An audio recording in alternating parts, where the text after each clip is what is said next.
My name is Hunter Thompson. I am the owner of Solo Vision Studio, which is a photography business in Elk County, Pennsylvania, and these are my 5 steps of what I would do if I was restarting photography from absolute scratch. From mirrorless cameras, DSLRs, to vintage, to what kind of battery grip should you get, what kind of lenses should you get. These are my absolute bare minimum what I would do, 1 to 5 steps of if I were to restart from complete beginner with no photography equipment. Starting from scratch in photography is kind of a broad term for a video, I do know that, because if you were doing portrait shoots, I would tell you to get an inexpensive body, but then a nice 50mm lens. This is not my nice 50mm lens, I don't know where that's at right now. But if you were doing wildlife, motocross, or any kind of sports, I would tell you to go out, get an inexpensive camera body, and then pair it with a nice 70-200, like this one is a 70-200 f2.8 with a fast aperture that can freeze time but still keep your exposures higher. But my step 1 would be focus on your glass, not your camera body. If you put a $500 lens in front of a $5,000 camera body, it is going to do no good. That camera body can take pictures at 31.2 megapixels and at this speed and this rate, and that doesn't matter if you're not putting good quality glass in front of your camera body. I was one of the people that fell into that trap of focusing on what my camera can do and never focused on what my lenses could do until about 2 or 3 years ago when I started to realize my pictures aren't what they could be, and I was still using a professional grade camera though.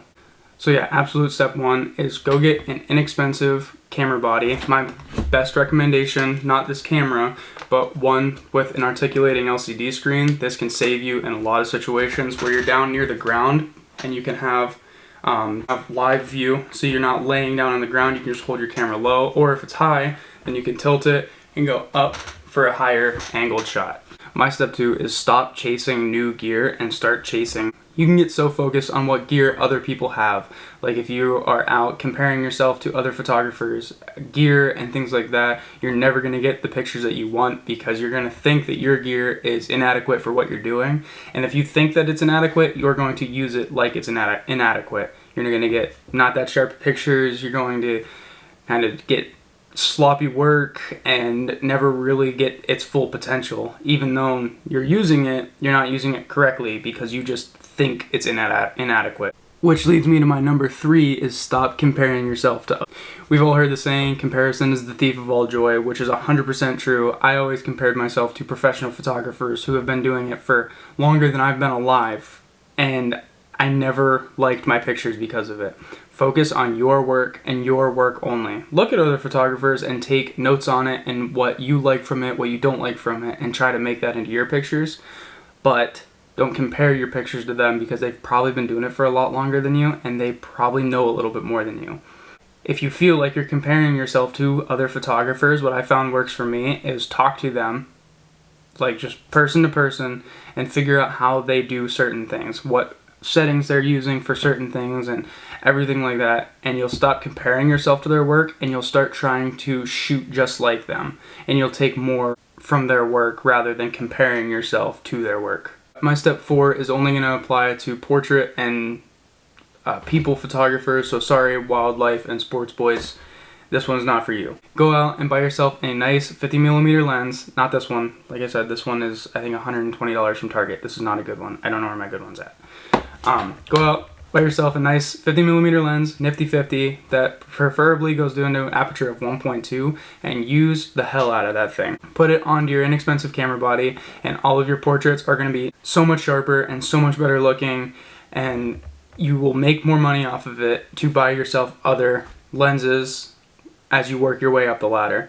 But a nifty 50 for portrait photography will absolutely always be my favorite, especially when it's paired with a full frame camera.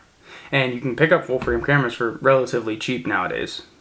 But to piggyback off that, if you don't have a full frame camera, if you have a crop sensor, CMOS, you should go out and get a prime lens that is equal to 50mm. So if you have a crop factor of 1.7, you should go out and buy a 25 to 35mm lens, and you'll get that 50mm feel out of it with your 1.7 crop sensor. But if you have more of a crop or less of a crop, the best thing to do is go and just figure out what is equal to 50mm through your crop factor.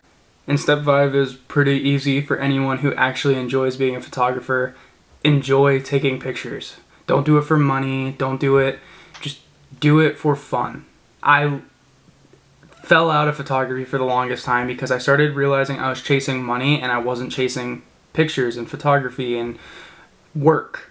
I was chasing money, and that was my problem. I stopped taking pictures for probably about a year or 2 years even, and I didn't touch any of my gear. It sat in a room and I never touched it because I didn't like the way I was treating photography.